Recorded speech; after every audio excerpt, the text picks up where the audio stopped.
Welcome back. आज हम एक बाइनरी फाइल को कंसिडर करेंगे फॉर आवर प्रोग्रामिंग। तो बाइनरी फाइल यहाँ पे जो है एम्प्लॉयज़ डॉट डैट फाइल, ये थोड़ा टेक्स्ट फाइल से डिफरेंट होता है। तो ये क्या होता है और इसमें कंटेंट कैसे होते हैं वो हम समझेंगे। तो फर्स्ट देखिए, यहाँ पे एम्प्लॉय नंबर, नेम और सैलरी है जो सेपरेटेड बाय कोलोन है। तो अभी कोलोन के अलावा जो बेसिकली होता है वो कॉमा होता है। तो एक बार हम इस फाइल को देखते हैं कि इसका कंटेंट लिखा कैसे जाता है। तो यहाँ पर नोटपैड में फर्स्ट देखिए, ये जैसे फील्ड का हेड होता है, जैसे हम कोई टेबल बनाते हैं तो ऊपर जैसे फील्ड्स का हेडिंग होता है वैसे है। उसके बाद line by line full content इसमें है, एम्प्लॉय नंबर, एम्प्लॉय नेम और सैलरी इस तरह से है। और इसका सेव करने का भी एक तरीका होता है, नहीं तो ये डैट फाइल के हिसाब से सेव नहीं होगा और एरर आएगा। तो पहले हम इसे सेव एज करना है। पहले कंटेंट को नोटपैड में रख के सेव एज करके हमें यहाँ पर फाइल नेम में प्रॉपरली यहाँ पर टाइपिंग करना है। जैसे मैंने यहाँ पर लिख रहा है कि एम्प्लॉयज़ डॉट डैट, ये टाइप करने के बाद हमें सेव एज टाइप इसे ऑल फाइल्स करना है, फिर सेव करना है। क्योंकि यहाँ मैंने पहले से ही सेव करके रखा है इसलिए मैं यहाँ पर ऑलरेडी है बोल के ओवरराइट कर रही हूँ। अगर आप डायरेक्ट सेव करेंगे तो डॉट डैट डॉट टी इस तरह से ये सेव हो जाएगा। अब क्वेश्चन में क्या बोल रहा है कि एक हमें यूज़र डिफाइंड फंक्शन लिखना है। अब वहाँ पर फंक्शन में हमें क्या करना है, जो एम्प्लॉयज़ डॉट डैट, यहाँ से हमको उन मतलब रिकॉर्ड्स को चुनने हैं जिनका सैलरी, मतलब हमारा कंडीशन इस सैलरी फील्ड के ऊपर है, जिनका सैलरी बिटवीन 20,000 एंड 40,000 और 20,000 से 40,000 के बीच में जो सैलरी है। तो ये सारा डिटेल्स कहाँ है, एम्प्लॉयज़ डॉट डैट में है। और हमें प्रोग्राम लिखना है सैलरी डॉट पाई इसमें। अब यहाँ पर देखिए employee number, employee name, salary. यहाँ पे एक छोटा सा समझने वाली बात है, क्योंकि यहाँ पर जो हम इंडेक्सिंग करेंगे वो थोड़ा सा डिफरेंट है टेक्स्ट फाइल के हिसाब से। तो फर्स्ट जो रो है उसमें एम्प्लॉय नंबर वो 0 number index, employee name 1 number index और सैलरी 2 नंबर इंडेक्स। इसी तरह से हर रिकॉर्ड या फिर हर रो या फिर हर लाइन के लिए ये है। तो यहाँ तक ये क्लियरली हमको पता होना चाहिए before we start our programming. अब और एक बात है कि यहाँ पर जो सैलरी डॉट पाई और एम्प्लॉयज़ डॉट डैट, ये दोनों सेम फोल्डर में होने हैं, मतलब सेम डिफरेंट फोल्डर में हो सकते हैं। मैंने यहाँ पे सेम फोल्डर में लिखा है, तो ये दोनों आपको सही फोल्डर में रखना है।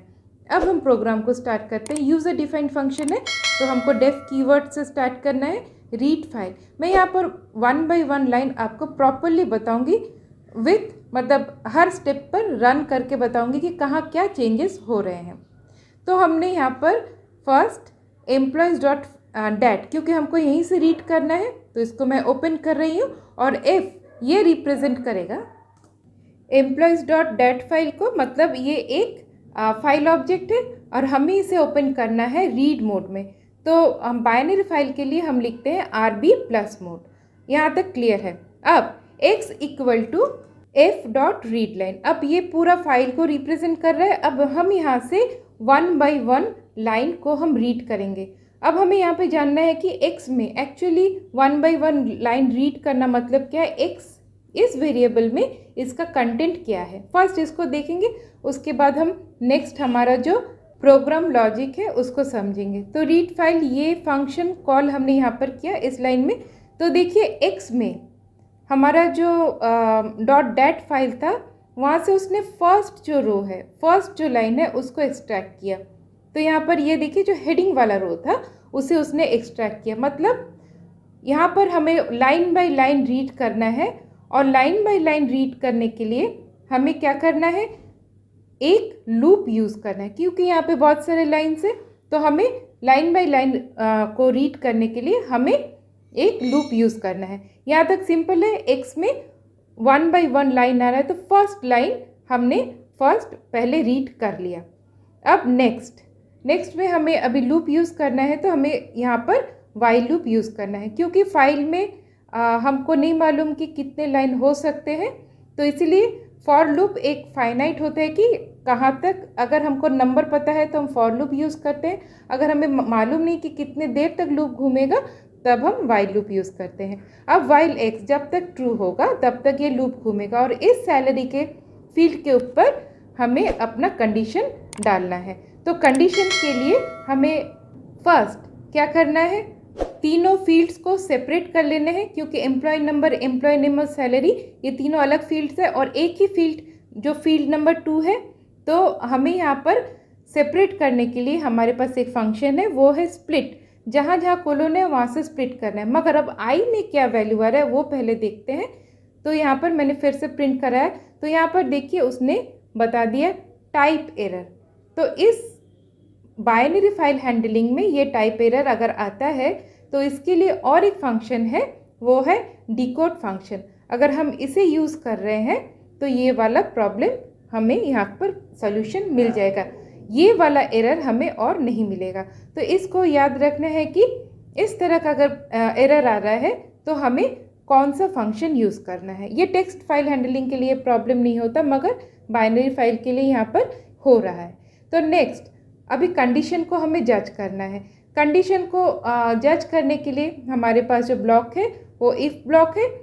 अगर इफ़ जो सैलरी है वो 20,000 से ज़्यादा है एंड मतलब दोनों ही कंडीशन ट्रू होने हैं, 40,000 से कम है, इन बीच में अगर सैलरी हमें मिलता है तो प्रिंट करना है एक्स। इसे मैं और थोड़ा सा बेहतर वे से समझेंगे, क्योंकि हमें यहाँ पे एरर हैंडलिंग भी कर लेना है। तो हर एक लाइन में वो सैलरी को जज करेगा और फिर अगर 20 से 40,000 के बीच में हुआ तो प्रिंट करेगा, फिर से नेक्स्ट लाइन को वो रीड करेगा। और ये रीड करने के लिए देखिए वाइल लूप के अंदर ही है, मगर यहाँ पर और एक बार हम इसे रन करके देखेंगे तो हमें और भी इसको डेप्थ में पता चलेगा कि यहाँ पे और एरर है या नहीं। तो फिर से आई में क्या है, जो लाइन एक्सट्रैक्ट किया था फर्स्ट जो एकदम हेडिंग वाला लाइन वो आई में है। अब इफ़ सैलरी जो है उसे सैलरी के आई ये 2 नंबर पोजीशन में इंडेक्स में, अब 2 नंबर इंडेक्स में कौन है, सैलरी है। 0 नंबर इंडेक्स में क्या है और फर्स्ट नंबर इंडेक्स में क्या है ये हमें पता चल गया। तो EMP number 0 number index, EMP employee name number 1 index, number 2 index में है सैलरी। तो फर्स्ट रो में आप देखिए सैलरी ये एक स्ट्रिंग वे से लिखा है, बाकी भी सब स्ट्रिंग है क्योंकि ये सारे स्ट्रिंग को हमें फ्लोट में चेंज करने हैं। तो आई 2 नंबर पोजीशन में जो है फर्स्ट उसको हमने इंटीजर या फिर फ्लोट मतलब एक न्यूमेरिकल वैल्यू में चेंज करना है। उसके बाद हमें यहाँ पर कंडीशन चेकिंग करना है और चेक करने के बाद अगर कंडीशन ट्रू होता है तब वो प्रिंट एक्स, एक्स में कौन है, पूरा जो रो है, पूरा जो रिकॉर्ड है या फिर पूरा जो लाइन है वो प्रिंट करेगा। अगर फॉल्स हुआ तो प्रिंट नहीं करेगा।